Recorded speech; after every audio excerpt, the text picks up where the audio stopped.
How are you? In yesterday class we discussed about the transforming principle by Frederick Griffith. Frederick Griffith ने बच्चों transforming principle दिया था. उन्होंने Streptococcus pneumoniae की S strain को, याद करो कल की क्लास का, एस स्ट्रेन को हीट किल करके आर स्ट्रेन के साथ माइस में इंजेक्ट किया था. ठीक है, किसमें इंजेक्ट किया था? माइस में इंजेक्ट किया था और माइस की डेथ हो गई थी. वरना हम आर स्ट्रेन अकेला डेथ नहीं करता था. यानी कि साइंटिस्ट सोचने पर मजबूर हो गए कि एस स्ट्रेन से कुछ ना कुछ ट्रांसफर हुआ है जो आर स्ट्रेन को ट्रांसफॉर्म कर रहा है. आर स्ट्रेन जो पहले रफ सरफेस वाला था, उसके ऊपर पॉलीसेकेराइड की कवरिंग आ जाती है. R strain behaves like S strain. ठीक है, ग्रिफ्थ ने इसको नाम दिया था कि कुछ ट्रांसफॉर्म हो रहा है तो ट्रांसफॉर्मिंग प्रिंसिपल.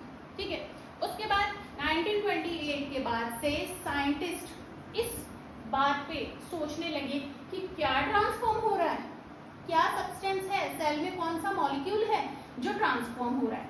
ठीक है, अब सोचने में उनका सोच का दायरा था या तो आरएनए है या डीएनए है, और एक प्रोटीन को भी साथ लेके चल रहे थे कि प्रोटीन भी ट्रांसफॉर्म होने में हेल्प कर रहा है. ठीक है, ट्रांसफॉर्म होने में मतलब ट्रांसफर हो रहा है, यानी जेनेटिक मटेरियल की तरह काम कर रहा है. ठीक है, तो इसी सीरीज में 1933 से 44 के बीच में तीन साइंटिस्ट ने बच्चों ग्रिफ्थ के एक्सपेरिमेंट का बायोकेमिकल कैरेक्टराइजेशन या बायोकेमिकल एनालिसिस किया. उन्होंने इस एस्ट्रेन बैक्टीरिया को पकड़ा. ठीक है, जो हीट किल्ड था. ठीक है, अब इस एस्ट्रेन में से वो ढूंढने की कोशिश कर रहे हैं कि प्रोटीन ट्रांसफॉर्म करवा रहा है, न्यूक्लिक एसिड में आरएनए करवा रहा है, या डीएनए ट्रांसफॉर्म कर रहा है. ठीक है, तो अब वापस से इनको क्या करना पड़ेगा, इसके लिए एक्सपेरिमेंट्स करने पड़ेंगे. ठीक है, ये तीन साइंटिस्ट कौन थे? इन तीन साइंटिस्ट का नाम है Oswald, Avery, Colin MacLeod and McCarty. ठीक है, डबल एम, याद रखने का तरीका double M A, McCarty, MacLeod, Avery. ठीक है, इन तीनों ने बायोकेमिकल कैरेक्टराइजेशन किया है ट्रांसफॉर्मिंग प्रिंसिपल का. पूछ लेता है एग्जाम में, एक नंबर के क्वेश्चन में ऐसे आने की संभावना हो. पूछेगा ट्रांसफॉर्मिंग प्रिंसिपल किसने दिया? फ्रेडरिक ग्रिफिथ ने दिया. ओके, बायोकेमिकल एनालिसिस क्या और किसने किया ट्रांसफॉर्मिंग प्रिंसिपल का? तो एवेरी, मैकलियर्ड, मैकार्टी. ओके, अब इन्होंने किया क्या बच्चों, वो देखते हैं. आज इन्होंने बच्चों सबसे पहले एस स्ट्रेन में से ये तीन चीजों को अलग किया. ठीक है, प्रोटीन को निकाला एस स्ट्रेन में से और प्रोटीन को आर स्ट्रेन के अंदर डाला.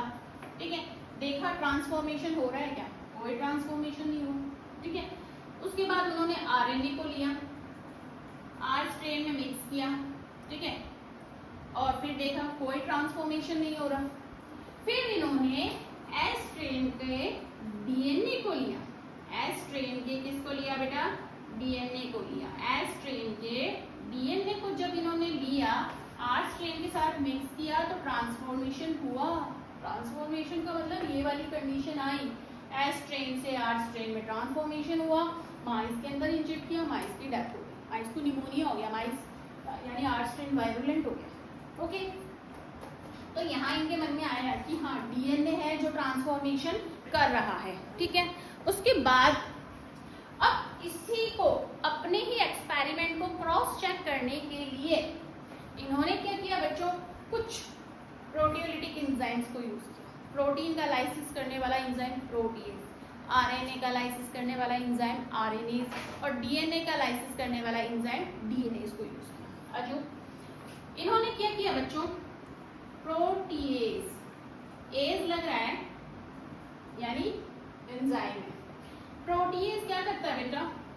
प्रोटीन का लाइसिस करता है, प्रोटीन का ब्रेकडाउन करता है. ठीक है, अब सपोज करो इन्होंने एस स्ट्रेन के अंदर प्रोटीएज डाला. एस स्ट्रेन जो हीट किल्ड था आपका, HK हीट किल्ड है आर एस्ट्रेन के साथ मिक्स भी है, उसको अब प्रोटीन्स को अगर हम एस्ट्रेन में डाल देंगे तो एस्ट्रेन के अंदर जो प्रोटीन होगा उसका ब्रेक डाउन हो जाएगा, ठीक है। फिर भी ट्रांसफॉर्मेशन हो रहा था, मतलब प्रोटीन टूटने के बाद कोई फर्क नहीं पड़ा ट्रांसफॉर्मेशन में, ठीक है। उसके बाद इन्होंने आरएनएज यूज किया। आरएनएज जो आरएनए का लाइसिस करता है, आरएनए को ब्रेक डाउन कर देता है, आरएनए को तोड़ देता है, वो बच्चा एस्ट्रेन में डाल दिया इन्होंने। एस्ट्रेन कैसा था, हीट किल्ड था, साथ में आर्स्ट्रेन था, तो भी ट्रांसफॉर्मेशन हो रहा है, ये चीज चल रही है, ट्रांसफॉर्मेशन हो रहा है और एस्ट्रेन आर्स्ट्रेन को बदल रहा है और वो माइस को मार रहे हैं। अब इन्होंने तीसरा काम किया, डीएनएज दिया। डीएनएज जो डीएनए का लाइसिस कर देता है, डीएनए के मॉलिक्यूल को तोड़ देता है, डीएनए को तोड़ दिया। अब ये जब डीएनए इन्होंने एस्ट्रेन के साथ डाला बच्चों, एस्ट्रेन के साथ डालेगा जब डीएनए को, आर्स्ट्रेन तो चल ही रहा है साथ में, तो बच्चों क्या हुआ, ट्रांसफॉर्मेशन नहीं हुआ। अब कंफर्म हो गया भाई डीएनए डालने से क्या हुआ, एस्ट्रेन का जो डीएनए था वो टूट गया।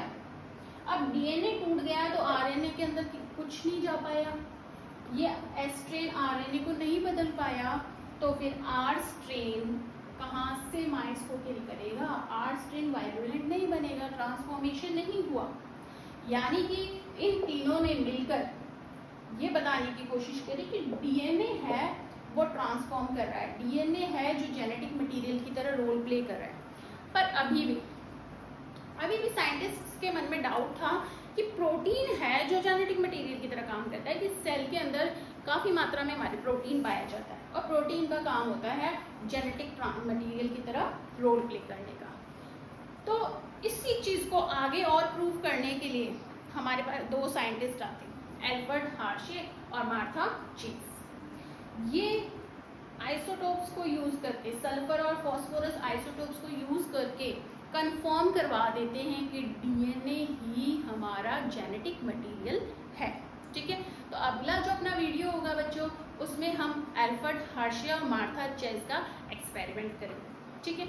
एक्सपेरिमेंट पढ़ेंगे, उससे पहले आप साथ में लेक्चर को देखते हुए, सुनते हुए आप एनसीईआरटी को भी रीड करें, ठीक है। आपने लेक्चर सुना है, अब आप एनसीईआरटी को रीड करें, ठीक है। और मैंने नोट्स भी भेज दिए हैं बच्चों को, तो वो नोट्स भी आप अपने लिखें, तैयार करें। उसके अलावा और भी अगर किसी को अपने मॉलिक्यूलर बायोलॉजी के नोट्स चाहिए तो वो कमेंट में यस लिखिए। Thank you.